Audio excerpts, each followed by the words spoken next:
Hey, welcome back to your Dream Coach podcast. I'm Shayla Wey, and today I want to make an argument that I think the entrepreneurship world is only just beginning to take seriously. Fulfillment is not the reward for building a great business. It's one of the ingredients. And I know that might sound like something you would read on an inspirational poster, but I'm not talking about feelings today. I'm talking about data, about research, about the very real, measurable way that a leader's level of fulfillment in their work directly impacts the performance of their team, the health of their culture, the quality of their decisions, and the long-term growth of their business. Joy is at work is not soft. It's strategic. And the entrepreneurs who are treating their own fulfillment as a business priority are not being self-indulgent. They are being smart. And so this is the episode where we prove it. And so let's jump in. Well, I want to start by naming the story most of us were told about success and fulfillment and the relationship between the two. And the story goes like this.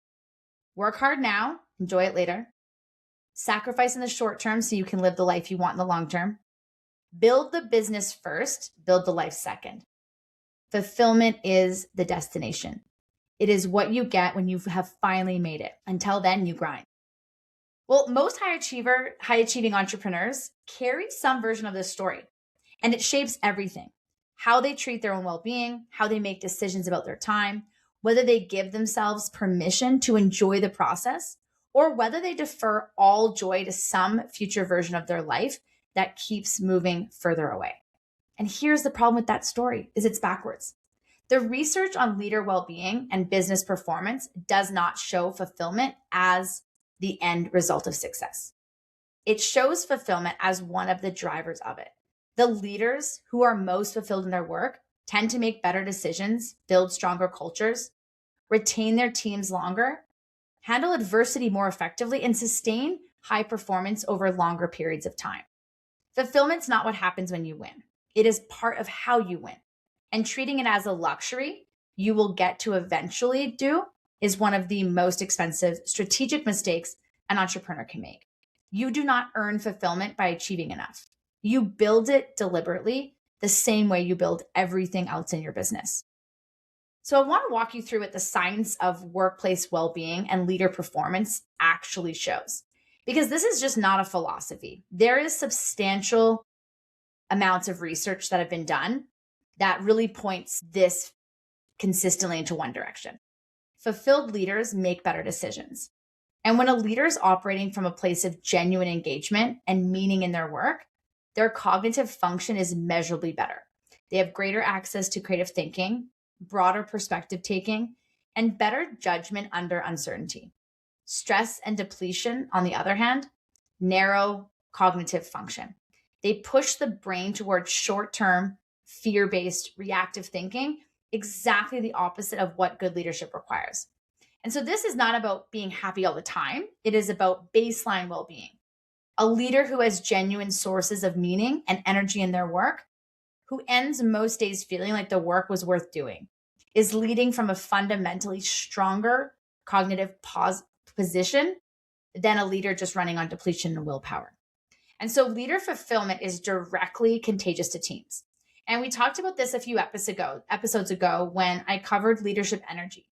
But I want to bring the research angle in here because it's striking. Studies show that this emotional contagion, the way that emotions spread from one person to another, consistently show that the leader's emotional state has an outsized influence on the team's collective mood, motivation, and performance. And the leader is the emotional thermostat of the team. So this means that a leader who is genuinely energized by their work creates a team environment that is more positive, more creative, and more resilient. And a leader who is grinding through depletion without acknowledging it is spreading that depletion to everyone around them, whether they mean to or not. So your well-being is not a personal matter. It is a team performance variable. Now, purpose-driven leaders retain teams longer. One of the most consistent findings in organizational research is that people stay where they feel their work has meaning. And meaning, the sense that what you are doing contributes to something beyond just a paycheck, is almost always set from the top down.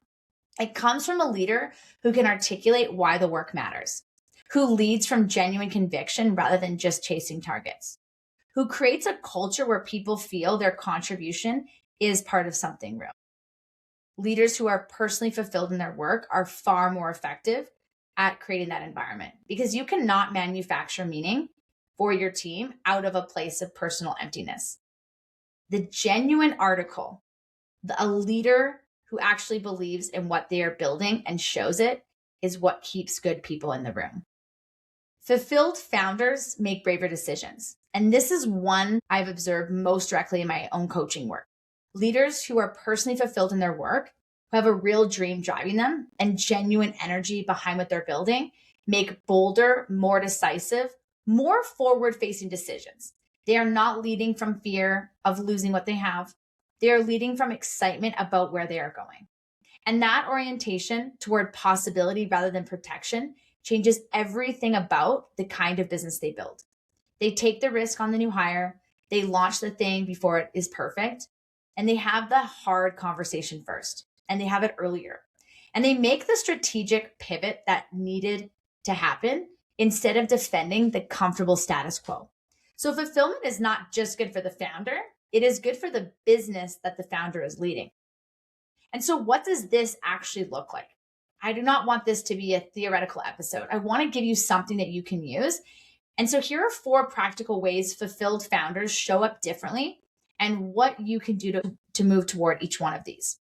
Number 1 is they protect energy, not just time. Most productivity advice is about time management. Fulfilled founders understand that time is only valuable in proportion to the energy you bring to it. An hour of work from a depleted, disconnected leader is worth a fraction of an hour from a grounded, energized one. So this means that they are really intentional about what fills them up and what drains them. They know which activities light them up, which ones slowly hollow them out, and they design their businesses, their schedules, their teams, their client relationships to maximize the former and minimize the latter. Not perfectly, but deliberately. The second one is they lead from meaning, not just metrics. Fulfilled founders do not stop caring about the numbers, but they are not only motivated by the numbers. They have a clear articulation of why the work matters. And to them personally, to their clients, to the world they are trying to serve, that exists independently of the revenue chart. And that meaning becomes the fuel for the long game, because metrics go up and down. Revenue has seasons, but a leader who knows why they are doing this can find their footing in the hard seasons in a way that a purely metrics-driven leader cannot. And so if you cannot answer the question, why does this work matter, in a way that genuinely moves you, not just impresses people, but actually moves you, that is worth spending some time with. Because meaning is not a given. It is something you return to and reconnect with deliberately. The third thing is that they celebrate the journey, not just the destination. This is one of the clearest behavior markers of a fulfilled founder versus a depleted one. The depleted leader is always ahead of themselves. Every win is immediately followed by the next goal. Every milestone is immediately replaced by a bigger one. The arrival is never allowed to be enough, because the story is always that enough is somewhere ahead. Where fulfilled founders have learned, often the hard way, to stop and actually feel the wins. Not for long, not in a way that breeds complacency, but genuinely. A real pause, a real acknowledgement, and a real moment of this matters, and I'm going to let it land before I just move on. That practice of pausing to feel the progress is one of the most powerful fulfillment practices a leader can build, because it trains the nervous system to find satisfaction in the process, not just the destination. And a leader who can find satisfaction in the process has an almost infinite capacity for sustained effort. And so they build their business around the life they want, not the other way around.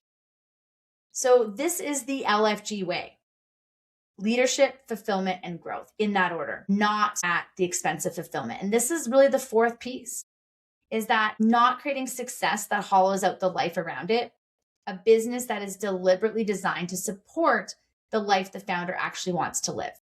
That design is not accidental, and it requires clarity about what you want. The dream audit from last episode is a tool for exactly that. And it requires intentional choices about what to build, how to build, and who to build it with. And it requires a willingness to say no to opportunities that would grow the business, but shrink the life. And it requires the belief, the real embodied belief, that you do not have to sacrifice your life to build a great business. That both things can be true at the same time. The goal is not a successful business and a good life. The goal is a business that makes the life good. That's the whole thing. So I want to leave you with a quick inventory, 3 questions, simple but honest. Answer them now if you can. Number 1 is on a scale of 1 to 10. How fulfilled do you feel in your work right now? Not how successful, not how busy, how fulfilled. What came up for you when you read that number? Number 2 is, what is one part of your work that gives you the most energy and joy? Are you doing more of it or less of it than you were a year ago?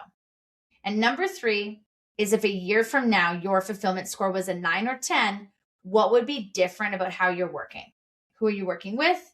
Or what are you working on? I built LFG, leadership, fulfillment, and growth, in that order for a reason. Not because leadership is more important than fulfillment or growth, but because I believe that the order matters. That the kind of growth worth building grows from genuine, embodied, alive in your bones fulfillment, not from depletion, not from sacrifice, from the kind of work that actually fills you up. And I believe that because I have lived both versions, I know what it feels like to be building something successful and feeling empty at the center of it. And I know what it feels like to build something that actually feeds you as it grows. And the second one is not just better for your soul, it produces better work, better leadership, and better businesses. And you deserve both, the success and the joy, not one at the expense of the other, both. And that is the dream worth building toward. And this episode is your permission to start treating your own fulfillment as the business priority it actually is. So if this resonated with you, share it with someone who's grinding without joy right now. They need to hear that there's another way. And as always, Apple Podcast reviews, 3 minutes, they just mean the world. Thank you, thank you, thank you. Next episode, we are going to be a little bit more ambitious and dive into what chasing more is actually costing you and the reframe that can change everything for high achievers. And so I will see you then. Until next time, dream bigger, lead better, and thanks for being here today.